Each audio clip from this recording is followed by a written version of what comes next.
참 그래서 이 관료들이 잘해줘야 되는데요. 청와대에 올라갔어요.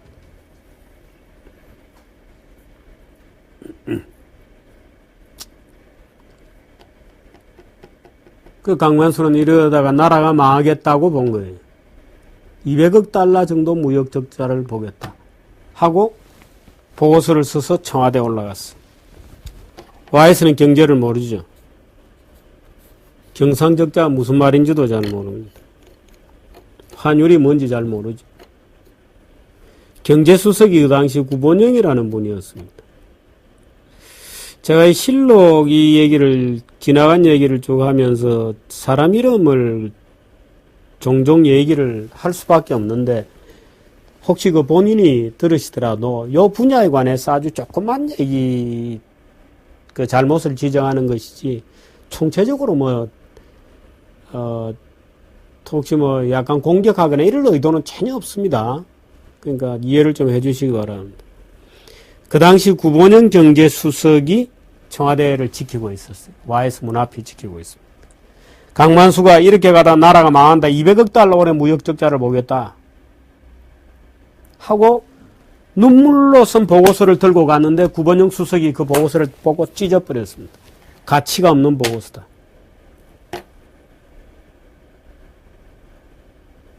네가 뭔 근거로 200억 달러나 무역 적자를 본다고 생각하냐? 야, 한국은행은 그해 96년도 경상적자 전망 한국은행 60억 달러, 재경은도 50억 내지 60억 달러, KDI도 오히려 작년보다 약간 줄어들 거다. 그 전에 89억 5천만 달러였어요. 95년도에. 그러니까 96년도에는 경기가 좀 둔화되면서 59억 달러로 떨어질 것이다. 이렇게 예측을 했던 겁니다. KDI도. 근데 야, 관세청장 네가 무슨, 니는 세금만 잘 걷어오면 되는 거지. 네가 뭔 국가 걱정을 하냐 하고 보고서를 쫙 찢어버렸어.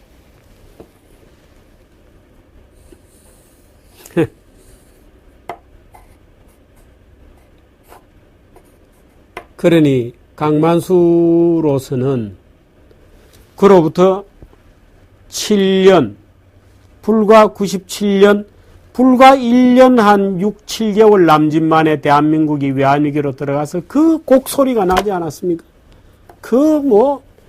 대한민국 외환위기 이후에 대한민국 재벌 중에 15개가 망했으니까요. 대우그룹도 결국에는 크게 출렁거리면서 완전히 난파선이 돼버렸고, 온 실업자, 그 외환위기의 트라우마라는 것은 말도 못 하거든요. 직장마다 구조조정하고, 절반 덜어내고, 울고불고, 금모기하고 난리가 난 거죠. 그때 강만수가 어떤 생각을 했을 것 같습니다. 통한의 가슴을 치지 않았겠어요? 내가 그때 보고서를 내고 현실화를 해야 된다, 환율을. 적절한 수익 규제를 하고 현실화하자. 말하자면 환율을 고환율로 올려가자. 그 했더라면 위기가 안 왔을 텐데.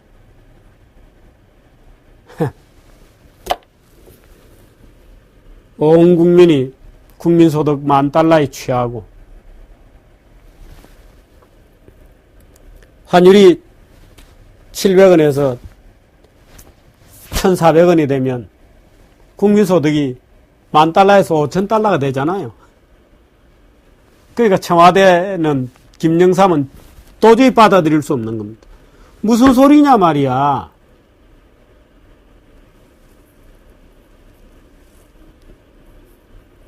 국민들이 이렇게 다 원화 강세를 엔조이하고 있는데 뭔 잠꼬대 같은 얘기냐. 그 똑같은 거예요. 야, 재벌만 좋아지는 거 아니냐 말이야. 수출 대기업만. 나라가 망했죠. 그 강만수였기 때문에 10년이 지나서 MB정부 들어서 재경부 장관, 기재부 장관이 되었을 때 어떻든 원하는 약간 약세가 되는 현실화가 맞다 하고 밀어붙여 갔던 겁니다. 그래서 사실 2008년에 리만 사건이 터졌을 때 전 세계가 달러 부족으로 난장판이 되었을 때에 그나마 우리가 위기를 직격탄을 안 맞은 것은 강만수 쓰라린 후에 이런 것도 있죠. 물론 뭐 그게 전적인 요소는 아니지만 전적인 환율이라는 측면에서만 보면 그렇다는 얘기. 왜 그랬을까요? 그 당시에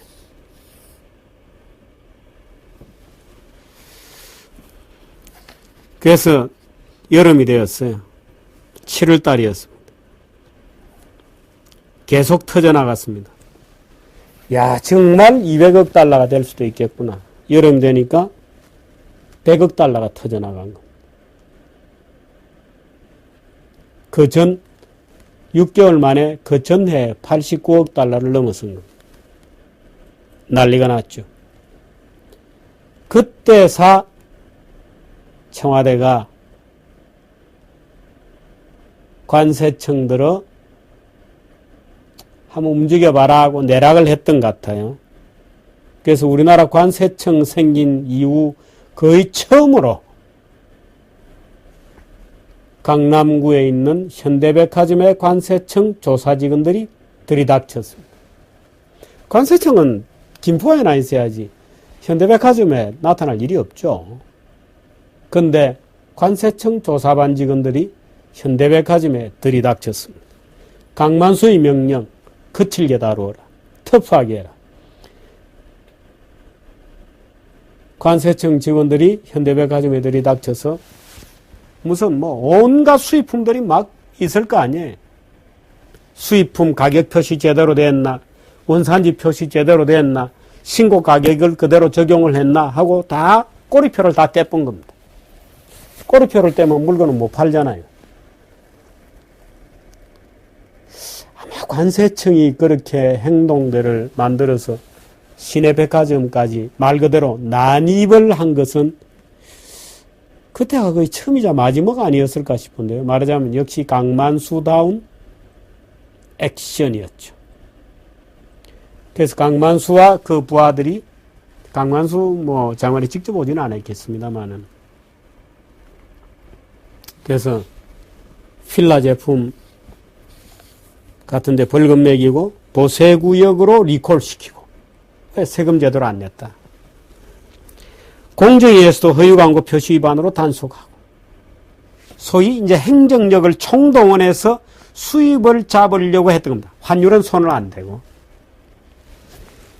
그래서 강만수로서는 아마 속이 부글부글 끓었습니다.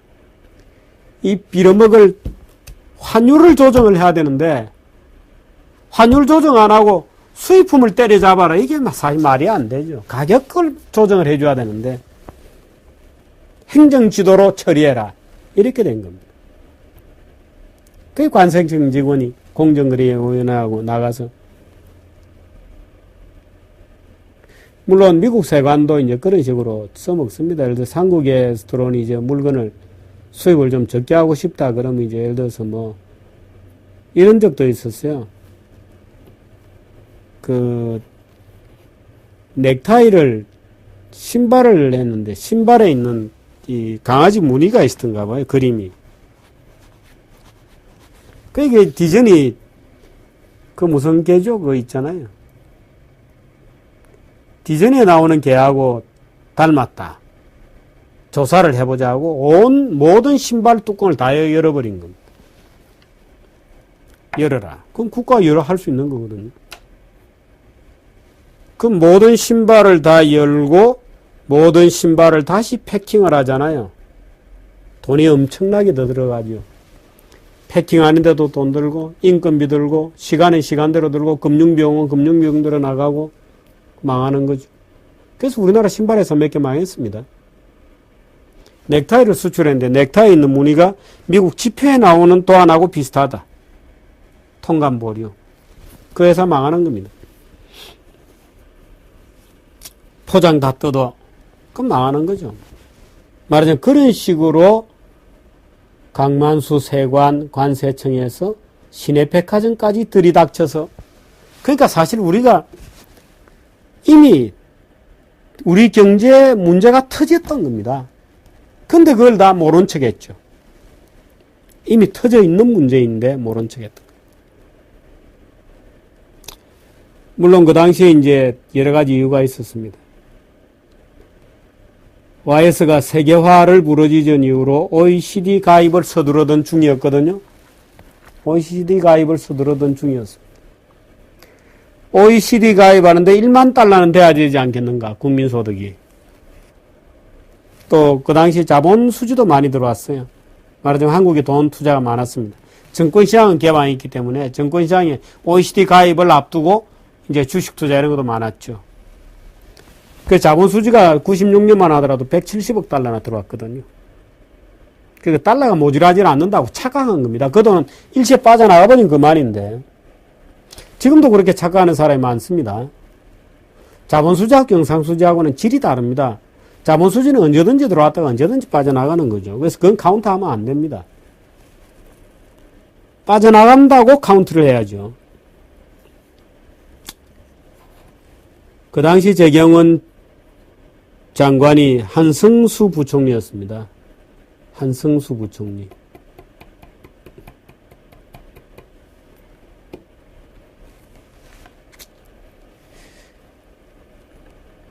김영삼 대통령이 한승수 부총리를 불러서 무역적자가 너무 늘어난다 아이가.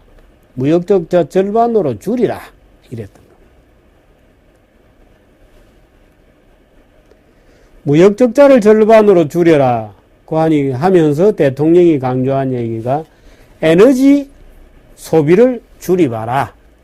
우리나라는 에너지 수입이 많다 하되 줄이라. 이렇게 됩니다. 말하자면 가격을 시장 가격으로 조정을 해줘야 되는데 행정 지도를 가지고 계속 풀려고 했던 거예요. 물가냐 환율이냐는 문제도 있습니다.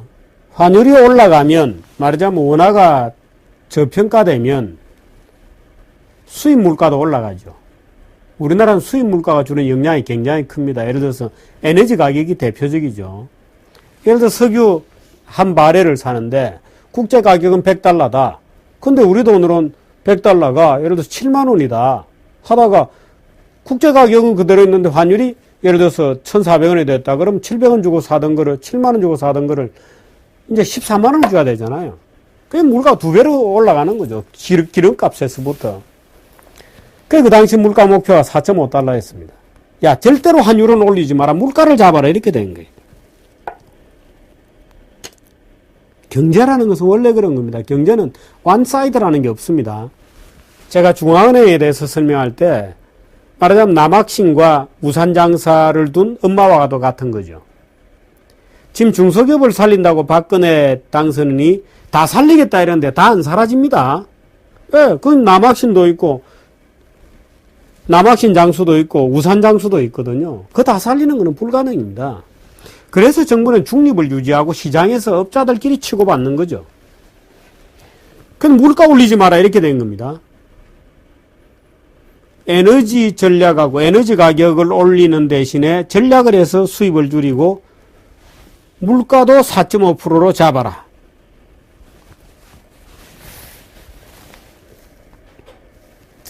그 당시 청와대 경제수석이 이석채였습니다. 아시죠? 여러분. 지금 KT 회장 하시는. 물론 이석채 그 당시 수석, 경제수석, 지금 KT 회장 하시는 이석채 회장도 그 당시를 회고하라 그러면 할 말이 무지하게 많을 겁니다. 그건 내 잘못이 아니었어. 근데 어떻든 그 당시 이석채 수석이 청와대 경제수석으로 있으면서 김영삼 대통령을 보필하는 데 실패했습니다. 이석채 장관도 그때만 해도 지금은 안 그렇습니다만은 그때만 해도 고집이 무지하게 세고 정말 날아가는 새도 떨어뜨릴 정도로 논리가 예리했다 그랬거든요. 너무 똑똑한 사람이었어요. 그러니까 한성수가 이석채를 만나서 환율 얘기, 무역적자 얘기 나오면 쪽을 못 쓰는 겁니다. 바로 그냥 한두 방에 깨져나오고 깨져나오는 겁니다. 한성수가 돌아 나와서 야 임창렬이 당신이 들어가라. 그 당시 차관이었거든요. 가서 이석채를 설득을 좀 해봐라. 그거 들어갔어요. 이석채 이렇게 얘기했습니다. 이석채도 고민이 많죠. 우리나라 외채가 1,000억 달러였습니다. 순외채만 해도 400억 달러였거든요. 그 이석채 주장인 겁니다. 야, 원화가 1%만 절하가 되어도, 말하자면 환율이 1%만 올라가도 환차손이 4조 원이다. 환율 올리자고 어느 놈이 환율 올리자 그러냐. 어마어마한 손실이 바로 나오잖아요. 자, 이게 어려운 겁니다. 그래서 우리가 경제를 안다고 하는 것은 상충되는 여러 가지 가치들이 항상 존재한다. 하나를 얻고자 하면 다른 하나는 잃는 거다. 그래서 개입하지 마라. 정부가 아니고 시장에서 자율적으로 조정되기를 기다려라. 정부가 개입하는 순간에 뭔가의 부작용이 나오게 되어 있는 거다라는 것이 이제 우리가 하는 얘기인데, 당시도 마찬가지죠. 환율을 현실화하자니 물가가 울고, 환율을 현실화하자니 환차손이 터져 나오고, 환율을 그대로 묶어놓고 있자니 무역적자가 터지고, 이건 뭐 이럴 수도 없고 저럴 수도 없는 진퇴양난이죠. 원래 그런 겁니다. 그래서 말하자면 시장이 잘 적응이 되게 현실화되는 것이 제일 좋죠. 그래서 환율도 시장에 맡겨두되 펀더멘탈을 반영할 수 있도록 현실화되는 것이 좋다. 현실을 쭉 따라가면 되는 거다. 그래서 엔화가 쭉 약세로 갈 때 원화도 쭉 약세로 가게 조금씩 스무딩 오퍼레이션으로 가는 거다. 임창열 차관도 설득하는데 실패했습니다. 어떻게 실패했냐? 그 당시 재경원에 한성수는 교수 출신입니다마는 임창열이다, 그 밑에 뭐 나중에 윤정현이다, 이런 이제 재무 라인이 있고, 그 당시 이석채다, 구본영이다, 나중에 뭐 등장하게 되는 강경식 부총리에 대해서는 제가 다음 편에라도 한번 얘기를 드리겠습니다만은, 하는 사람은 소위 EPB 출신들입니다. EPB 옛날 경제기획은 같은 관료지만 재무 관료들은 아주 현실의 금융시장이나 세금 문제나 이런 현실 경제에 깊이 발을 담그고 있는 사람들이어서 현실 감각이 있죠. 그 대신에 현실과 타협합니다. 근데 EPB 출신들은 주로 이제 장기 계획만 세우거든요. 우리 경제가 이렇게 가야 된다, 저렇게 가야 된다. 소위 국가 경제는 자고로 이렇게 가야 된다는 논리를 세우는 사람들이 거기에 다 모여 있어요. EPB는. 그래서 대단히 개혁적이고 이론적이고 논리적이지만 현실 감각이 떨어지죠. 말하자면 이 대결이었습니다. 명분론 대 현실론, 시장론 대 구조조정론, 이런 것이었습니다. 이런 거죠. 그래서 이번에는 윤정현 금융실장이 나섰습니다. 한성수 안대 실패, 청와대를 실패, 설득하는데, 그 다음에 임창열 장관이 나서 또 실패, 그 다음에 윤정현 실장이 나섰습니다. 윤정현 실장은 여러분 다 아실 겁니다. 금융감독위원장도 하고 그 기재부 장관도 했죠. 강만수고 후임으로. 지금은 은퇴해서 뭐 여의도에서 조그만 연구소를 하고 있습니다. 정규재 TV도 열심히 보시는 분이어서 제가 윤정현 얘기가 나오면 우리 또 윤 장관께서 이거 저 친구 내 얘기 또 왜 그래 나하고 뭐라고 저 친구가 또 얘기하나 그러고 아마 귀를 기울이실 것 같은데, 윤정현 장관은 원래 굉장히 사실은 샤이한 분이고 그런데 우선 외모가 무골처럼 생겼어요. 덩치도 좋고 아주 남성적인 매력이 있는 분이죠. 그 이분이 나서서 이제 김석동 외화자금과장을 다리고, 김석동은 여러분 잘 아시죠? 지금 금융위원장 하는. 참 그 인물들이 다 기라성 같은 인물들이 있습니다. 그 당시에 김석동 그 지금 금융위원장 그 당시 과장이었어요. 외화자금 과장. 하고 와서 이석채하고 또 붙었습니다. 아, 이석채하고 붙었나요? 김윤호, 이석채였을 겁니다. 이석채하고 또 붙었어요. 설득이 안 됐어요. 그 당시, 그다고 이제 이석채 수석이 은행도 부도가 날 수 있다, 뭐 이런 폭탄 선언을 하면서 그 다음에 97년도 1월 달이었던가요? 하면서 제1은행, 신한은행, 2월 달, 3월 달이었던가요? 하여튼 제1은행, 신한은행이 다운그레이드 됐어요. 그래서 이제 외환위기로 이제 급속하게 말려 들어가는데 이석채 장관이 말 실수가 좀 있었습니다. 말은 옳은 말인데 상황적으로 실수가 된 거죠. 그래서 서울은행, 제1은행의 신용등급이 떨어지면서 야, 한국에도 뭔가 심상치 않다. 봄에 한보 사건이 터졌기 때문에 한보 그룹이 부도가 나고 난장판이 시작이 되는 그 국면에서 이제 이석채 수석이 물러가고 김인호 수석이 들어왔어요. 근데 이 김인호 수석도 또 경제기획은 라인입니다. 말하자면 구조조정론자인 겁니다. 환율을 현실화해야 된다. 무슨 소리냐? 기업들의 경쟁력을 높여야 된다.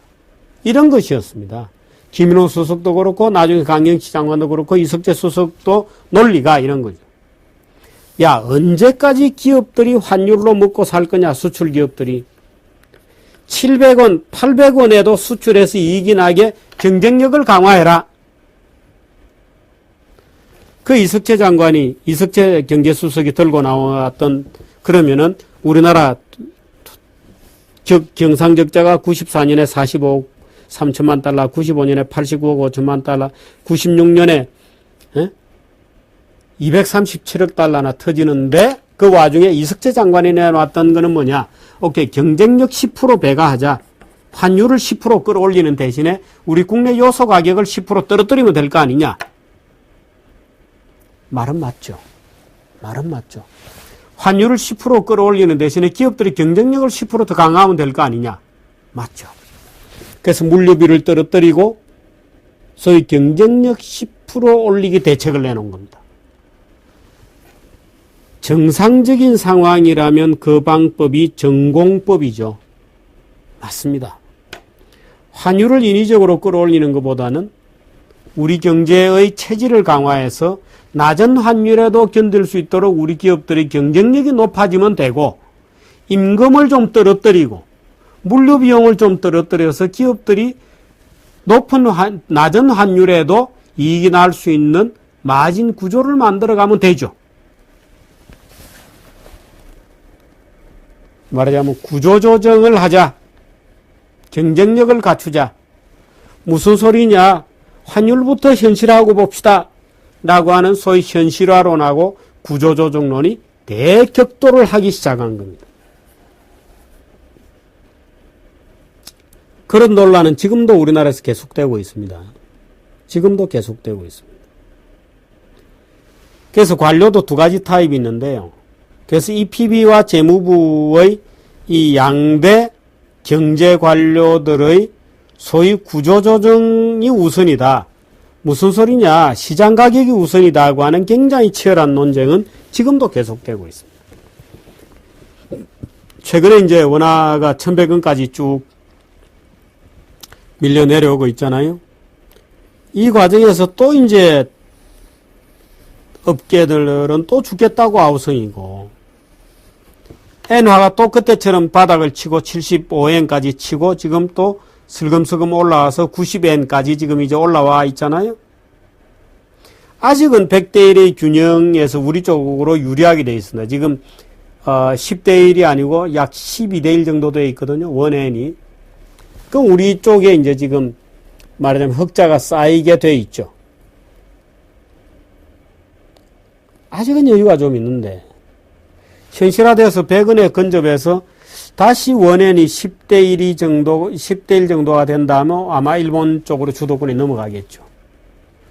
지금 사실 일본 전자업체가 다 망했다, 일본 제조업은 망했다 이렇게 얘기하지만 그걸 이제 되살려 놓기 위해서 지금 아베가 총력전을 펴고 있는 거거든요. 돈 풀어가지고 엔화 가치를 떨어뜨리려고.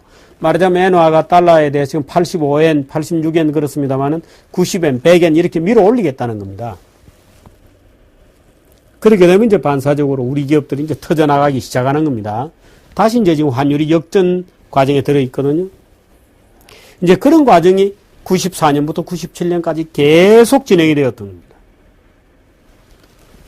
그래서 터져나갔던 무역 적자가 바로 외환위기를 쌓았고, 그 이면에는 그 무역 적자를 어떤 방법으로 해결할 것인지에 대한 치열한 이론 논쟁, 또 그 이론 논쟁의 와중에 청와대를 장악했던 소위 구조조정론자들이 압도적인 권력을 잡고 있었다 하는 점이 시장에서 모든 것을 터져나가게 만들어버린 일대 패착이었다, 이렇게 얘기할 수 있습니다.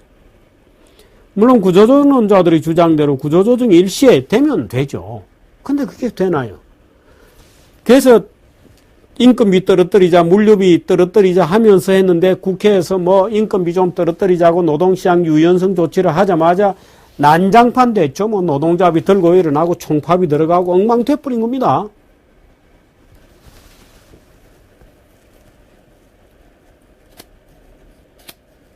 그런 모두가 신경이 곤두서서 모두가 모두를 향해서 어르렁거리고 싸우고 적전분열하고 갈등을 일으키고 대립하고 뒤로 돌아서서 정말 입에 담을 수 없는 욕설을 하고 국민 모두가 긴장이 되어서 국회는 국회대로 난장판이고 노동파는 노동판대로 뭐 노다지 파업이고 물류 가격 떨어뜨린다고 해놨던 거 나중에 다 또 물류 대란 나고 이랬잖아요. 여러분들 기억하시죠? 그런 것들이 모여서 구조조정을 모두 실패로 만들고 환율은 환율대로 현실화하지 못했기 때문에 97년도에 대대적인 파국이, 쓰나미가 닥쳐왔던 것입니다. 어떤 누구 한 사람의 잘못이라고 하기에는 역시 구조적인 문제가 좀 있었죠. 그렇습니다. 이 환율을 둘러싼 논쟁, 나중에 요 다음 편에 다시 들려드리도록 하겠습니다.